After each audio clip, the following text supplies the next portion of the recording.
Good afternoon, everyone. So look, the last 6 months have been very transformational for the business following the disposal of our energy management division. And we thought it was a nice opportunity today to talk through the strategy and outlook. There are a few key messages that I'd like to cover before we hand over to Crispin around some of the balance sheet and financial benefits. Key points are we've now got a very focused and simplified business model. We're focused in a sector which we've consistently seen huge growth. We've got a business which has got a track record of delivering strong growth. We've seen 63% CAGR growth rate in energy service since coming to the market, and that's over 330% in total. That's all organic growth. The business has now obviously got a very strong balance sheet, which unlocks a lot of our legacy constraints.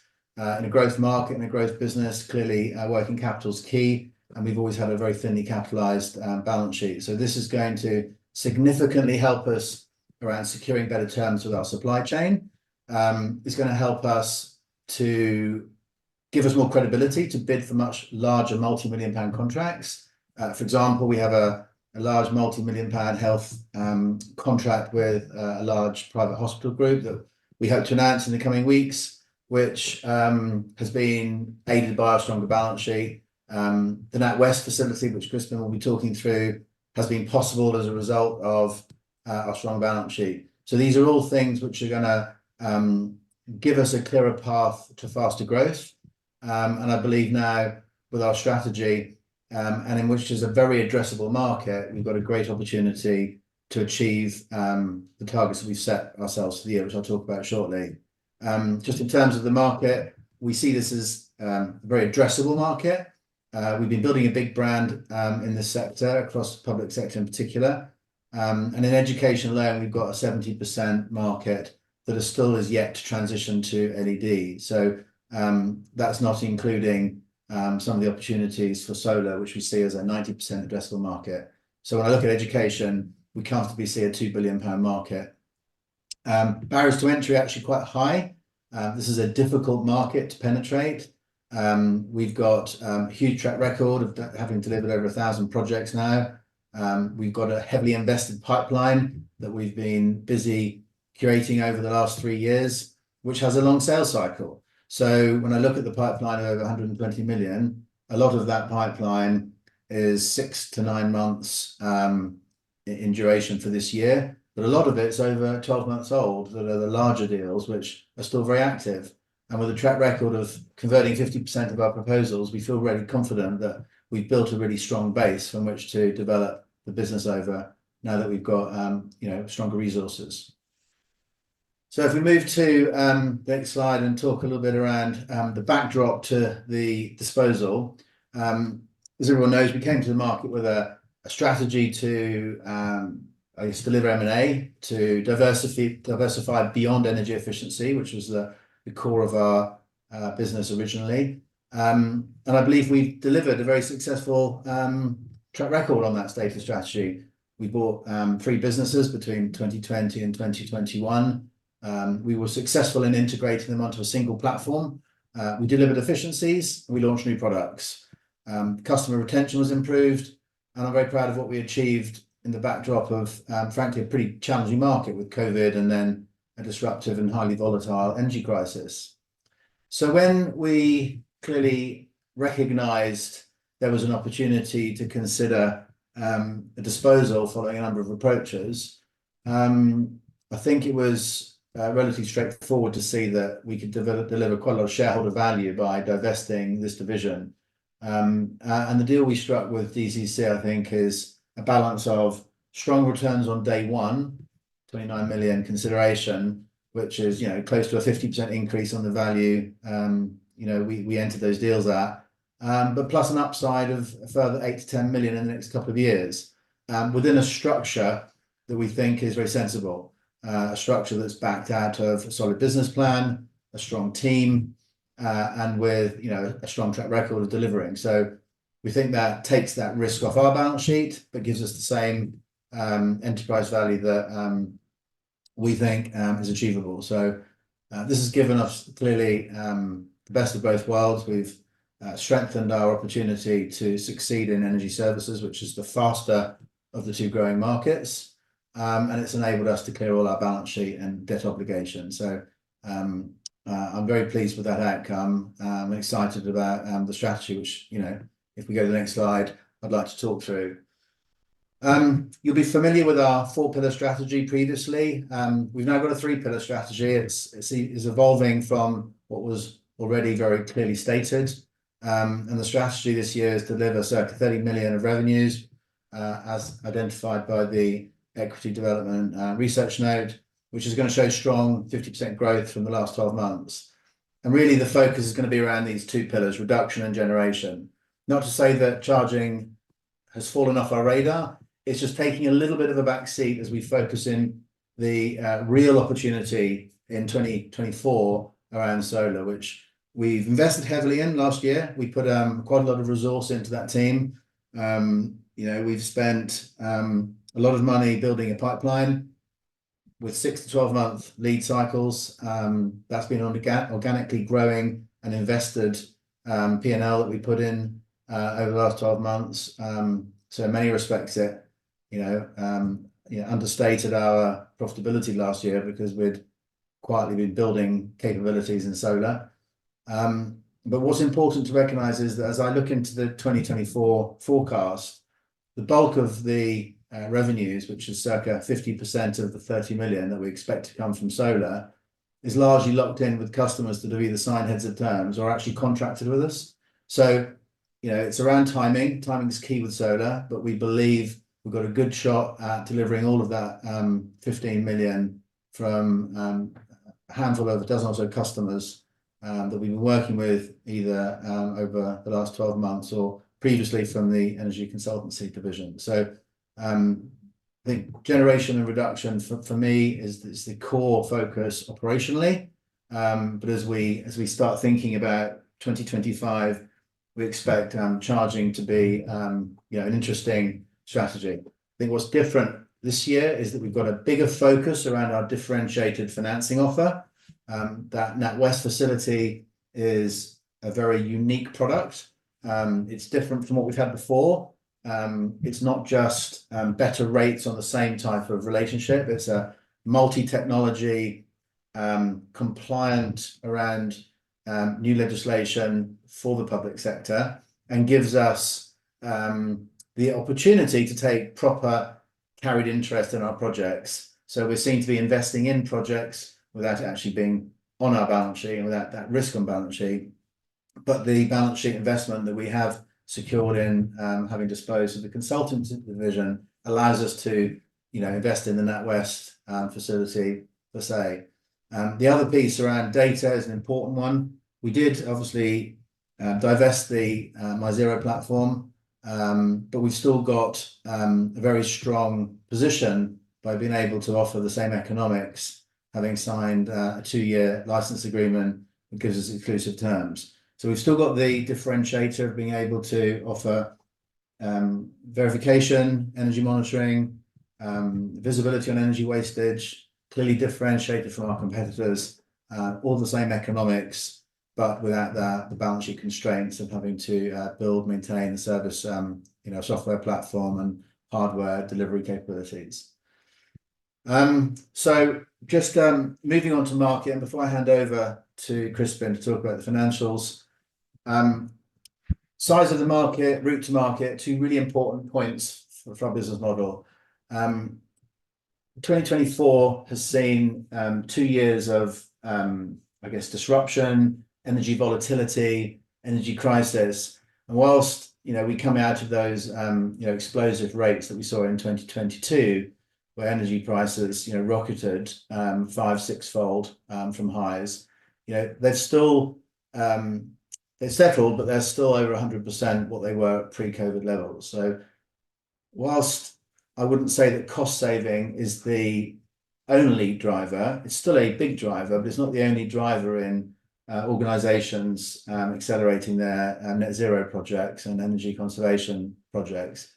Compliance and regulation are now significantly driving decision making. and particularly in the public sector where you've got net zero targets being only 5 years away. Scarcity of capital has become much more focused for organizations. The change in interest rates has, I guess, driven a lot of funders out of the market. We've got a very rare product in the NatWest facility. It's competitively priced and it's available through its compliant contract form. So we think that as a service business model is starting to become ever more exciting to our customers who have got no available budget, but a very compliant and regulated market to drive energy efficiencies in.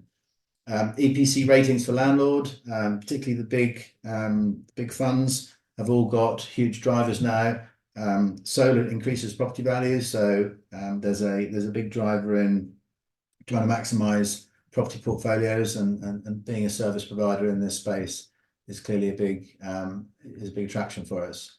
There's also carbon tax and supply chain pressures continuing to pressurize organizations, and government policy and net zero commitments are only intensifying. So overall, we think there's a backdrop of a really exciting 10 years ahead of us, but in what is, in my view, quite a thinly serviced sector. We don't actually see there's more than only a handful of credible competitors that do what we do.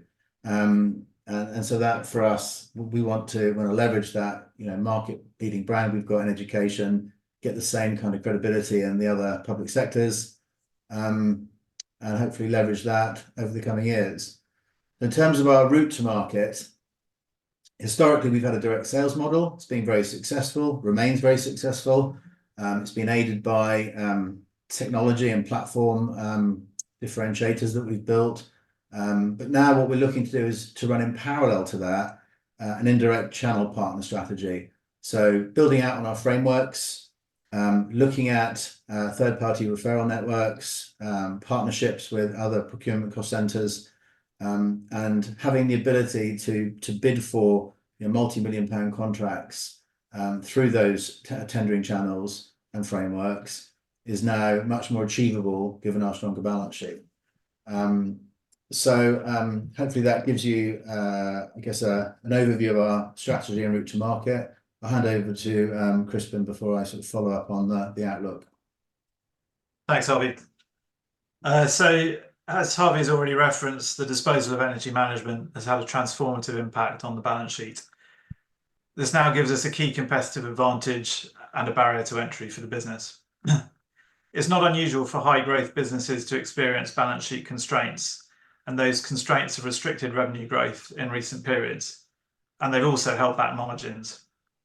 By necessity, decision making was focused on short-term cash priorities rather than for long-term strategic benefits.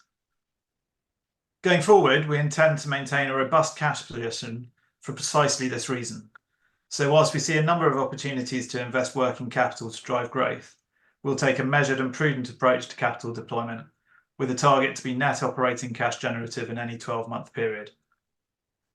Maintaining that balance sheet strength will allow us to manage a lumpy working capital cycle effectively, give us enhanced credibility to tender for large multi-site projects, as Harvey has referenced, and secure better terms across the supply chain.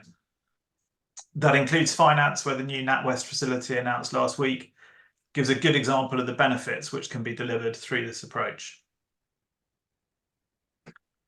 So turning now to that facility, we're very excited to be working with a blue chip funding partner with ambitions to scale their presence in this segment of the market. This facility is a result of many years of developing a compliant, fundable product suitable for public sector customers. The extensive due diligence process through the process has validated that. It is also the result of achieving the scale to attract partners with access to substantial capital resources. And we hope this will prove to be just the first small step in a long-term relationship.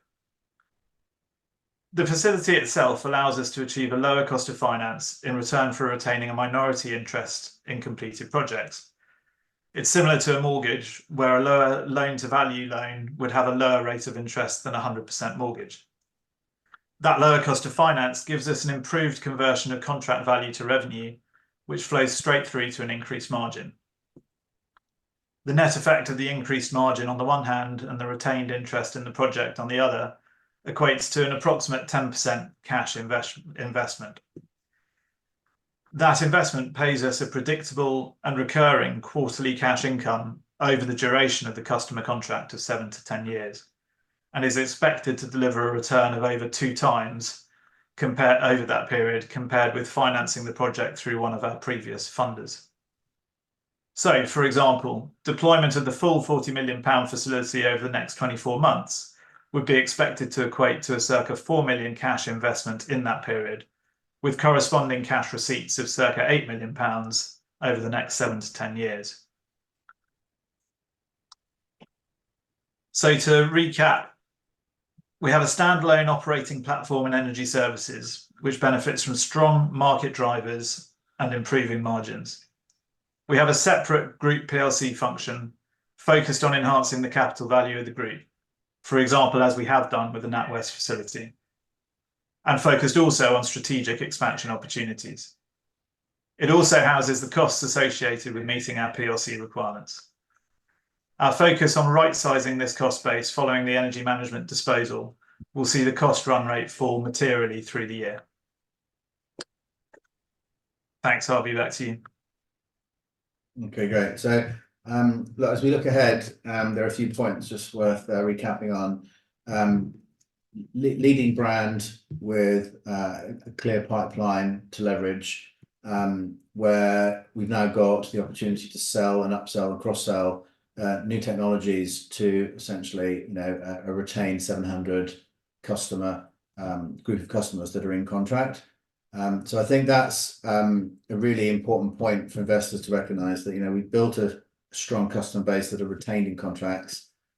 They've enjoyed the energy savings to tackle energy waste through lighting, and now have a big driver, not just on cost savings, but also across the points I mentioned earlier, to engage with solar. So we've got a ready-made market to exploit using the existing team. I think it's easy to see that there's been perhaps a tailing off in the last 12 months of net zero focus. That's going to come back, and it's going to be an explosive race to the sort of finish line where people try and meet their 2030 commitments. And we think we're going to be really well positioned and large enough to capture much bigger contracts where there's going to be an over demand and under supply into this market. We think we've built an interesting operating model that can be geared. So we're able to see much more profitable EBITDA as we start scaling revenues. So it doesn't take much to look through the numbers on the equity development note to see that for every 4 million of revenue we're generating past 30 million, we drop 1 million to the bottom line. And that's in part because of the efficiencies we've driven through our processes, how we're using technology. We think and act differently than a normal services partner. We're using digital services and digital processes to get more from existing teams. So it's not a case of just adding X pounds per million of revenue and seeing the same linear EBITDA margin. We're going to see a much more geared and interesting profit line coming through. And we've got an aim to get up to that 20% EBITDA in the coming years. And we hope we're going to be in the high teens towards the end of this year. It's a big stretch goal, but that's what we're aiming to do internally. Yeah, we've got a very large pipeline, as I've talked about, that's been heavily invested. So shareholder funds have been put to work over the last 3 years in building, an asset base of customers, and we think that's going to be leveraged now going forward. And that's, in summary, kind of our current status, and we look forward to updating investors in the coming months as to our progress. Are you still potentially looking at acquisitions to add to your offering? Look, good question. I think in short term, no. We want to develop good organic profits. We want to show investors we're not going to be distracted by acquisitions in the next 12 months. That's not to say in the midterm we might not rethink that strategy, but right now, no, not in the next 12 months. Okay.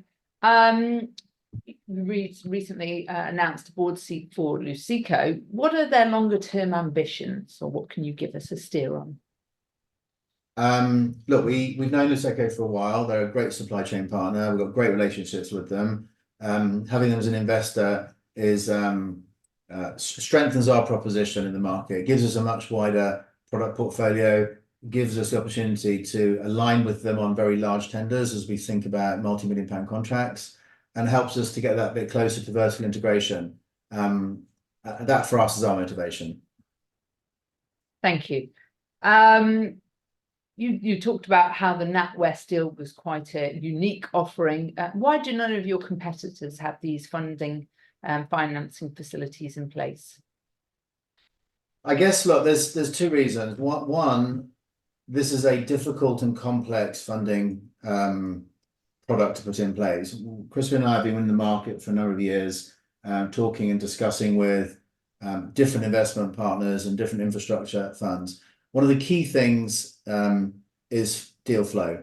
The key things for a big partner like a NatWest is to get certainty on deal flow, and for that you need a strong track record of developing a sales engine which gives consistency, and a set of customers that are, you know, investable and creditworthy. And I think one of the key things we've got is that public sector flavour, which gives confidence around you know, predictability and default, being effectively, you know, government-backed organisations. And I think that's probably the main reason.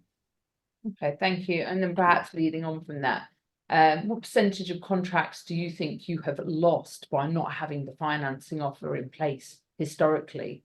And, you know, to what extent do you think NatWest can do away with that sort of loss ratio?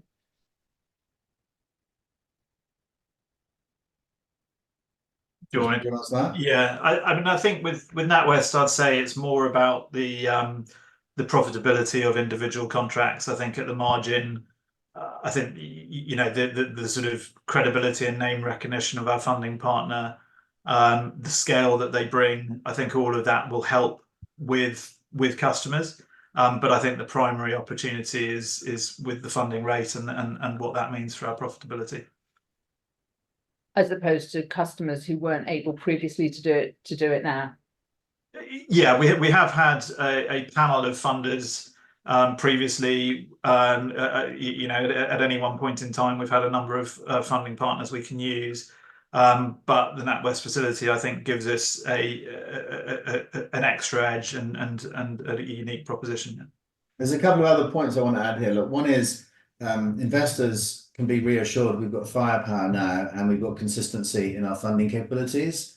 So as we think about developing new technologies, we can add technologies to our roster, battery storage, for example, downstream in years to come. We've got a long-term partner in NatWest that are thinking about, you know, beyond 12 months, beyond 2 years. They've got an appetite for the sector. And so for us, our job is now to provide consistency of pipeline. Our competitors haven't been in the market for as long as we've been in the market for. We understand legislation very well. We understand the landscape of how to create contract forms for customers that give a bankable format for a counterparty like NatWest, but also a signable contract to a counterparty like a customer. Okay. Do you see an opportunity to arrange a new facility for private sector customers similar to the public sector one with NatWest? Yeah, very much so. That's, now that we've got a formula, we have already started an advancing conversations with a number of other players for something similar, but for high-grade commercial. Okay. And then questions are segueing into themselves. Roughly, what do you expect the public to private sector revenue mix to be over the next few years? Okay, it's an interesting point. So in lighting stroke reduction, I think it's an 80% public sector, and that's largely, or rather, like 80% education, 20% healthcare and local authorities. There's very little lighting focus outside of public sector. That said, in commercial solar, there is quite a lot of activity. You know, we spent 3 years building out projects from our customer base in the energy consultancy, which we effectively have retained. We've retained that interest because we've developed, as part of our relationship with DCC, we've really got two motivations. One, you know, not just continue a close relationship with the energy management division we've sold over the earn-out period to get more projects coming our way for lighting and for solar. But actually, we've got a very mature pipeline of deals that we've developed over 3 years. And I would say our solar revenues in the coming 12 months are probably 70% commercial rather than all public sector. In the long term, there's going to be a swing back to public sector because we've got so much pipeline being generated. But you know, a healthcare group that we've been working on is actually a commercial healthcare group. So it's a group of 60 hospitals that we're working on and have worked on for a couple of years. And we're now going to be doing solar in a multi-million-pound contract. Okay, helpful context. Thank you. Do you still see potential for business referrals into the energy services from the divested energy management business? Very much so. We've got a very strong working relationship with our ex-colleagues and with new owners.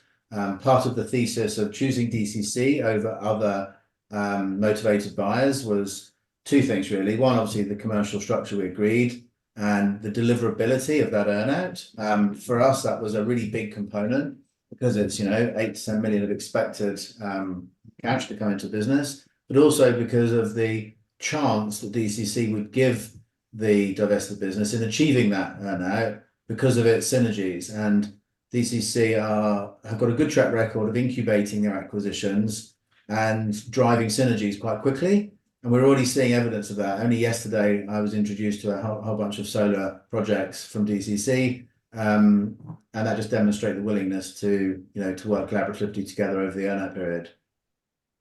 Okay, helpful.